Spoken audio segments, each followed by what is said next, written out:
Okay, ito. Ito pala, Yung damit ko. pag gusto mong kumain sa Taguig. Long sleeve na yan, tapos may damit pa ako. Saan niya kami nakarating, pre? Yung Tapos kalsada, suot ko puro pa to. bagyo. Grabe yung lamig. Size point eh. Malamig ba pare? Malamig ba pare? So, dire!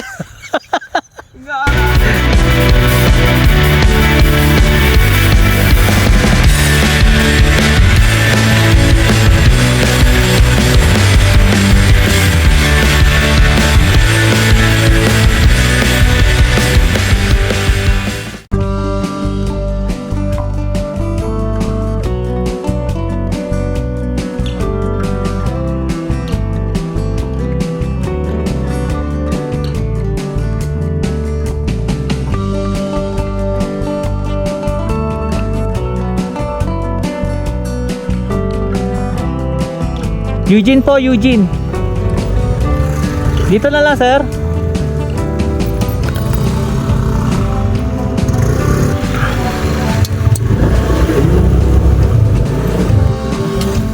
Di umalis ka ng alas 12. Pagdating mo dito, alauna ka.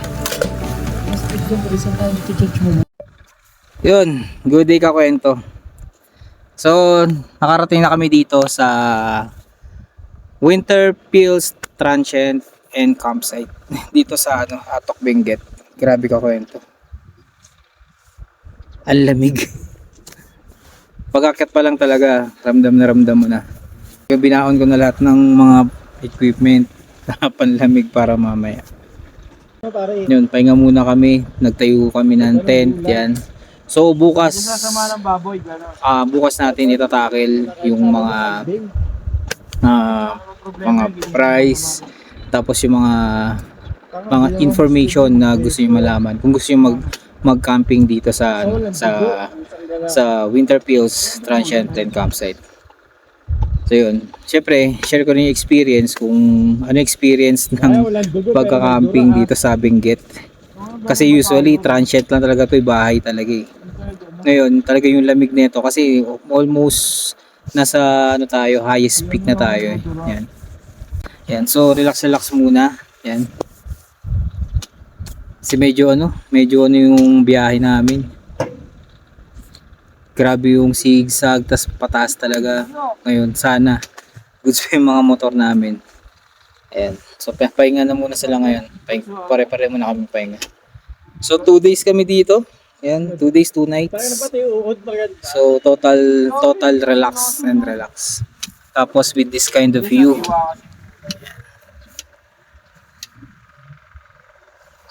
Ayan. Provincia Pills. Luto mo pre. Maluan na to. Masasalang na natin to. Ano nga niluluto mo? Cauliflower, torta. Tortang cauliflower. Yan si Chef Ray. Chef Ray. Hindi na kasi nilakad siya sa attorney. Sino ka pre? Sino ka dyan? Jericho rin. Jericho. Morales.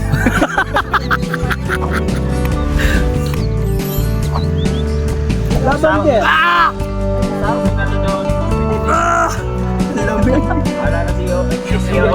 Sabi nga pa sa may mga pinagsasabi na sabi ka. Ano pa eh? Maliligo ka? Pwede naman. Tayo araw dito. Tatlong araw di maliligo. Game dyan, laban tayo dyan.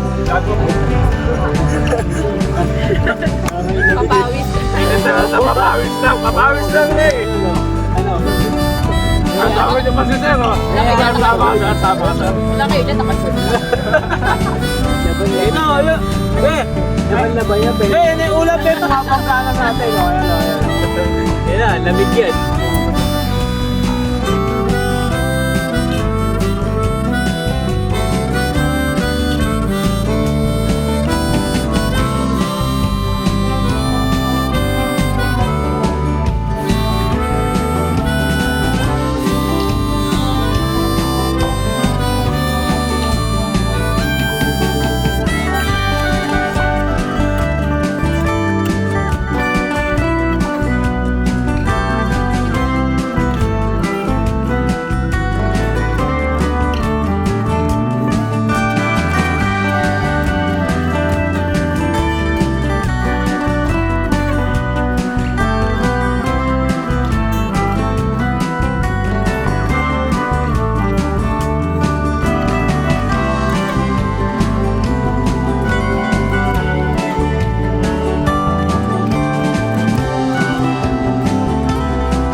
good day kakwento. Ay, good evening kakwento. Grabe.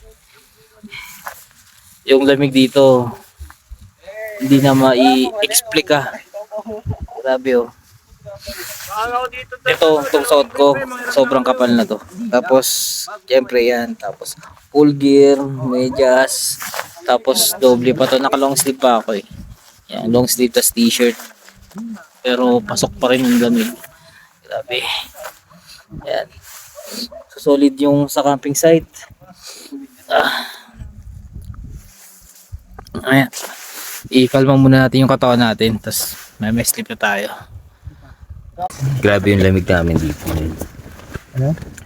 Ala, nag-ano lang ako. Oh, share experience. Oh, kasama ko balot na balot.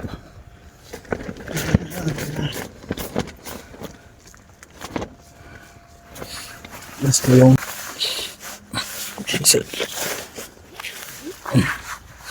Bas pa yung hangin. Grabe. Nag-check ako kanina ng temperature.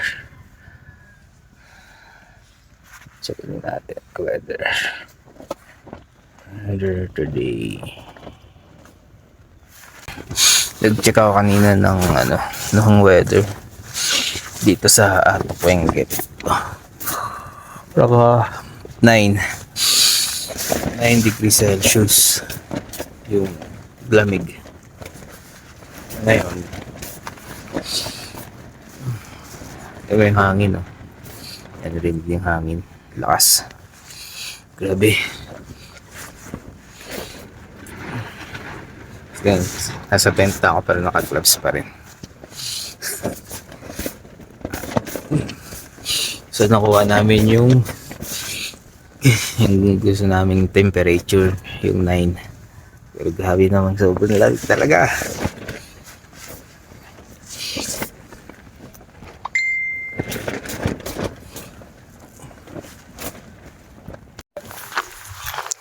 good morning kakwento. Second day namin dito. Diba? Pre, ilan damit mo pre? 5. 5. Ikaw? 5 na rin, 5 na. Ako 3. Ang jacket. Grabe yung lamig. Nasa 9 degrees Celsius na kami. Inakit lang kami para Hindi na tuloy isipon eh. para bumili. Bili lang kami ng makakain ngayon. Ito yung another experience unlock. Yun, kung ibigin nyo na magpunta ng Atok Benguet, Baho na kayo maraming damit. as in marami. Dahil Basta damit, dali nyo na yung kumot. lahat ng panlaban nyo sa lamig. Oh, solid na experience naman. Hindi Sa- ka lang magiging hotdog sa freezer eh. Yung pa sa dito. Tapos ganyang view po. Darang view no. Angas. Yan kakwento yung view. Yan dito sa campsite. Dito sa Winterfields. Yan. Kumbaga ito parang community rin yan. Tapos may mga may mga taniman, yan, farm. Nakikita nyo yung mga hagdan-hagdan na yan, mga tanim yan. Paka-solid ng view. Yung makikita mo, ganito yung view mo. Grabe. Tanggal lang talaga lahat ng stress mo talaga. Siyempre galing kami Manila, di kami sanay. Siguro yung mga taga rito sanay na. Pero grabe yung lamig talaga. Kala mo naka-aircon ka. Malaking aircon. Yan. Yan, yun yung tent isa. Yan.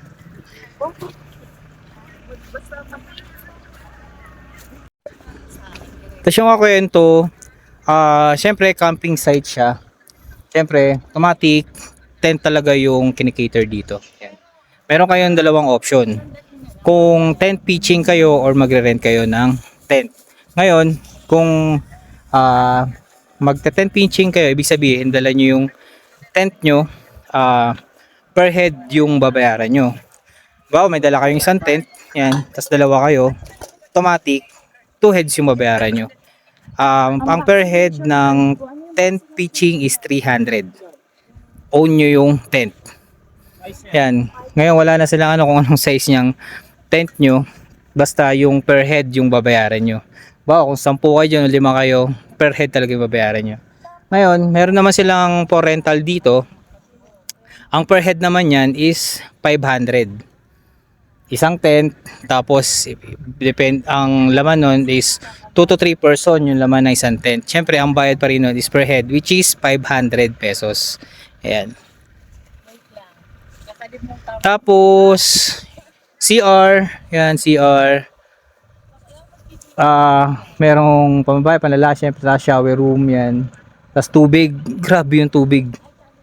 Napakalamig. Sobra. Mabibigla ka talaga pag nagano ka na. Siyempre, tapos mo dumimi or maliligo ka, gulat ka talaga. Tapos meron din doon for group. Yan, yung katabi ng CR. Yan, 3 tent yun nandun. Kumbaga, sabihin na natin good for isang family yan. Pero tent, syempre, yung laman yan. Yan. Tapos bibigyan nga nila kayo ng space. Yan, may space yan. Siyempre kailangan yung mag-book para at least ma-ready nila yung space nyo. Yan, tulad nga sa amin, yun yung space na nila binigay sa amin. Yan. So yun, cover namin yung space na yun. Kasi nag-book kami, siyempre kailangan din mag-down.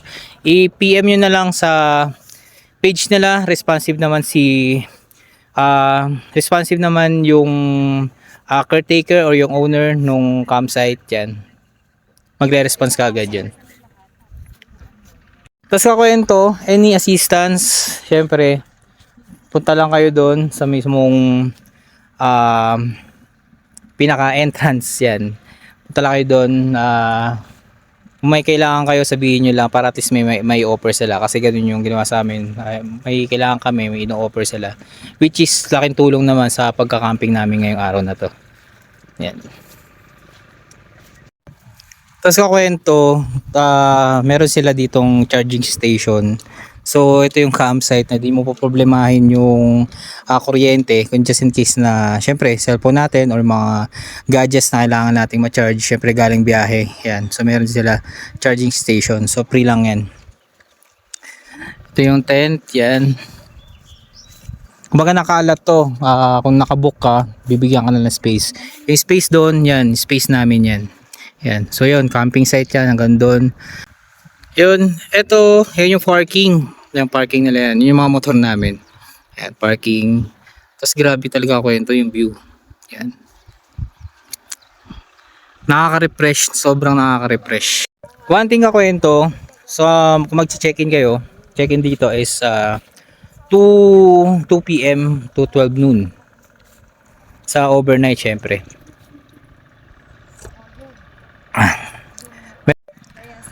Tapos kakwento, syempre, as a responsible campers, syempre, kailangan nating clean as you go. Yan. Tapos, bawal syempre magkalat. Para at least yung camping site ay malinis pa rin. Yan. Mapapreserve pa rin yung kagandahan ng camping site. Ayun nga daw, mahal nga daw. Kasi kumbaga, establishment. Good morning kakwento. So ito na yung pang third day namin. Actually morning na, papack up na rin kami. Dahil daan pa kami ng Pangasinan. Ngayon papack up na kami. Mga pangata 6. At least makagayak-gayak. Yung kwento, doon sa mga nagbabalak na syempre mag-trip dito sa Atok Benguet. So dalhin nyo na lahat ng pang dalahan nyo. Yung lutuan syempre, dala kayo na lutuan nyo. May in-offer naman sila ditong set ng lutuan kung wala kayong dala. Pero syempre much better na meron kayong dala na panglutuan para at least yung stay nyo talaga is goods. Wala na kayong aalalahanin. Tapos bago kayo umakyat, make sure na nakapamalengke na kayo. good suitable dun sa days kung ilang araw yung i-stay nyo. O kami 3 days yung i-stay namin dito sa Winterfields. Syempre everyday namimili kami, bili ng tanghali hanggang gabi, tas hanggang umaga, tapos ganun ulit kinabukasan. Yan. So kanina check namin yung temperature, grabe, nasa nung second day nag 9, tapos kaninang madaling araw kaya pala iba yung lamig, 7 papunta ng 6, ganyan. Kaya pala doble na yung suot namin, kumakagat pa rin yung lamig. Ayan.